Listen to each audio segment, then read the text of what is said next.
Olá, pessoal do sétimo ano. Vamos aí fazer a nossa introdução à África. Vamos falar sobre a diversidade no continente africano, o eurocentrismo, reinos e impérios africanos, guerras locais e tráfico negreiro. Todo mundo sabe que diversidade é a diferença, é o respeito à heterogeneidade de um povo, de uma nação, de um continente, no caso da África. Muitas pessoas querem achar que a homogeneidade, ou seja, ser tudo igual, é importante. Na verdade, a riqueza do ser humano, tanto do caráter biológico, quanto psicológico, cultural, econômico, ele está na diversidade.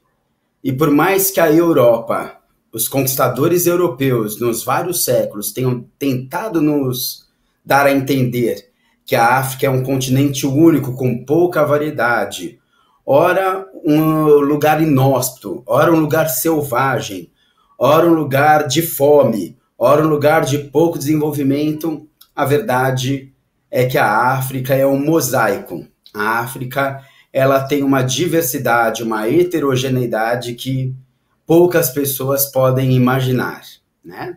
Quando eu pergunto qual é a primeira imagem da África que lhe vem à mente, para a grande maioria das pessoas, ou ela está associada à fome, ou ela está associada às belezas e às paisagens naturais. Não que não existam esses aspectos na África, mas são apenas dois dos imensos aspectos que existem neste continente. Então, este imaginário foi sendo construído justamente porque aquilo que é exótico, aquilo que é selvagem, aquilo que é pouco desenvolvido, aquilo que precisa de ajuda, ele é o alvo fácil dos conquistadores, dos exploradores, é algo que não tem como se manter por conta própria. Precisa de ajuda de uma visão mais desenvolvida pela ideia do darwinismo social, em que povos mais capazes ajudariam os menos capazes. Isso está com um preconceito embutido muito grande. E o problema é que muitas vezes este preconceito ele passa desapercebidamente, não é? Então, para desconstruir esse imaginário que foi construído, a gente precisa estudar e conhecer a diversidade africana. Em nenhum momento estou falando para não considerar que lá existam aspectos que precisam de melhora, mas também não podemos fechar os olhos para tudo aquilo que a África ensinou, ensina e tem para ensinar ao mundo, né?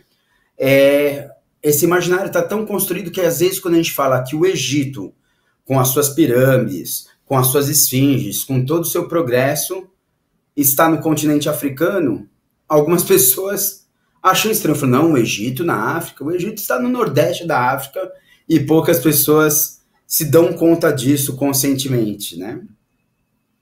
Então nós temos aí 4 grandes paisagens que mostram a diversidade africana entre as centenas de paisagens possíveis, né? Joanesburgo, Cairo, Ibadan, Luanda. Nós temos a contribuição do islamismo, da tecnologia, nós temos regiões rurais, nós temos regiões litorâneas de turismo. Então, a gente precisa estar aberto para essa diversidade que a África representa. Dentro do imaginário que foi construído pelos europeus, está sempre a ideia de associar ao exótico, ao selvagem, aquilo que precisa ser conquistado e dominado, né? Em pleno século XIV, 1300 e alguma coisa, as lendas medievais parecem que tomavam conta do que se imaginava, por exemplo, da Etiópia, homens de uma perna só e pés gigantescos. Nós temos aí também a frase de uma senhora que luta contra o preconceito racial, contra o preconceito religioso, contra a intolerância, a Makota Waldina, e ela diz: não sou descendente de escravos, eu descendo de seres humanos que foram escravizados. Porque, por incrível que pareça, até essa ideia de que os escravos, como se isso já fosse uma instituição, como se isso já fosse aceitável, assim, olha, africano é escravo, né? É lógico que isso também foi construído. Eles são seres humanos que foram escravizados. Então, dentro dessa diversidade, deste mosaico que a África representa, a religiosidade talvez seja um aspecto em que a gente tem mais conceitos pré-estabelecidos. A gente tende a achar que os cultos africanos estão sempre ligados às forças da natureza, aos orixás, e é lógico que existe isso, né?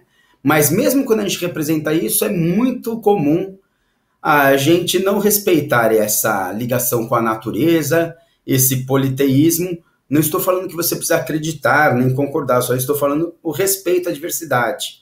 Para você ter uma ideia, quando a gente fala que a religião grega, ela acreditava em vários deuses, que esses deuses estavam ligados às forças da natureza, por exemplo, Poseidon era o deus dos mares, não é? Para você é muito comum achar que isso é normal, que isso, mesmo que você não acredite, que é uma bela cultura, que mitologia rica e maravilhosa, não é? Mas quando a gente fala praticamente a mesma coisa ligada a povos negros, a povos africanos, é quase inevitável que o preconceito venha à tona, né?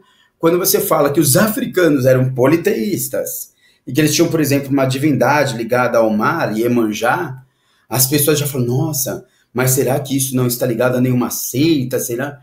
E apenas é um povo negro que está tendo um culto politeísta com forças ligadas à natureza. Quando falamos de gregos, loirinhos, de olhos azuis, parece que está tudo bem. Se falamos que o mesmo ocorre com povos da África, parece que já soa de uma maneira estranha, não é mesmo? De qualquer maneira, a religiosidade africana, ela tem elementos de diversos aspectos. Nós temos a presença do cristianismo, por exemplo, no Quênia. Nós temos a religiosidade nativa iorubá. Nós temos também a presença do islamismo, principalmente no norte da África. Em toda a África, mas no norte da África o islamismo é bem presente. Como já falamos, o Egito, na Idade Antiga, é um império africano aí, por mais que muitos esqueçam disso. Mas nós temos aí pelo menos 3 grandes impérios, é lógico que existem dezenas deles, mas 3 que vale a pena a gente dar uma reforçadinha, né? O Congo, que devido às suas relações comerciais, principalmente com Portugal, acabou vendo na aproximação com o cristianismo uma chance de poder melhorar o seu comércio, porque era muito mais fácil conversar com os portugueses cristãos, conhecendo as crenças, os costumes deles, e é inegável o papel da Igreja Católica também, com o seu pragmatismo em tentar catequizar aí várias pessoas do Congo, principalmente no pós-reforma protestante, um jeito de voltar a ter mais fiéis que estavam sendo perdidos para as igrejas protestantes. Quanto a Gana, eu até tenho aquela lembrança para você fazer. Gana está muito ligado com grana, né? É lógico que era uma região de rotas comerciais, rotas que os árabes passavam. Os árabes sempre foram grandes comerciantes, são os inventores do cheque, lembra disso? Os números que nós usamos para fazer contas são os números indo-arábicos. Seria muito difícil ficar fazendo contas com algarismos romanos, principalmente em quantias maiores, não é? Bom, Gana era uma região, ainda é bastante rica em ouro, e eles já cunhavam moedas no início do século XI, por exemplo, né? Então você vê que Gana está bastante ligada ao comércio, está bastante ligada às transações financeiras. Nós também temos o Império do Mali. O Império do Mali recebeu bastante influência islâmica. Eles têm um alto índice de alfabetização já em tempos ligados à Idade Média e começo da Idade Moderna. Eles têm uma grande biblioteca, universidade dentro da tradição africana, o que soa estranho para a gente acha que universidade é só da Europa, é só da Europa Ocidental, ali França, Lisboa, enfim, Inglaterra, e a gente esquece que os povos africanos também tinham um jeito de transmitir uma cultura de jeito informal, pela tradição oral, mas também de um modo formal, com a influência do islamismo aí, na cidade de Tombouctou, no Mali, tem uma grande universidade africana. Então nós temos aí o contato do pessoal do Congo com os comerciantes europeus. O cristianismo foi um jeito de se aproximar. Nós temos a região de Gana, com o seu ouro, com as suas transações comerciais, e já fazendo moedas desde o século XI. E nós temos ali no Mali um exemplo de estudo de universidades com tradições africanas. Vamos para uma das páginas mais tristes da nossa história. Um ser humano achando que outros seres humanos podem ser mercadorias.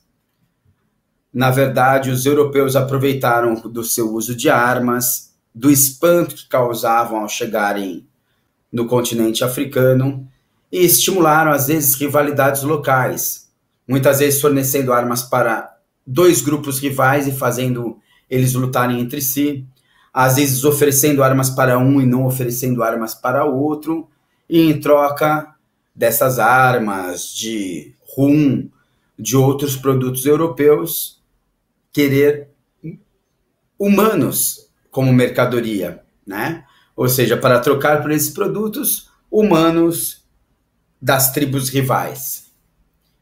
A Igreja Católica, mesmo com todos os ideais de amor ao próximo, ela praticamente fechou os olhos para o escravismo, para essa contradição. Ela dizia que a escravidão era um mal necessário, uma vez seria praticamente inviável os sacerdotes católicos estarem por todo o continente africano, que pelo menos eles fossem apresentados ao cristianismo, nem que fosse após terem sido escravizados. Seria até um mal necessário eles serem escravizados para deixarem de cultuar as forças da natureza, as suas religiões locais, e terem acesso ao cristianismo. Estes negros que vinham da costa africana, que vinham também do interior africano, capturados pelas tribos rivais, às vezes de maneira direta pelos traficantes de escravos armados, eles vinham em condições realmente desumanas. Boa parte, às vezes metade ou mais da metade dos escravos que vinham no navio negreiro vinham a falecer. Um nome que se dava aos navios negreiros, para se ter uma ideia, eram os navios tumbeiros, porque eles funcionavam como verdadeiras tumbas no meio do oceano. Nós temos aí um retrato típico do Nordeste brasileiro, no ciclo da cana, um mercado de escravos. Um fazendeiro poderia ir lá num mercado de escravos e escolher se ele ia comprar um escravo avulso, uma mulher, um homem, uma família inteira. E abaixo nós temos um navio negreiro apelidado de navio tumbeiro, onde os negros vinham amontoados com condições precárias de higiene e de alimentação.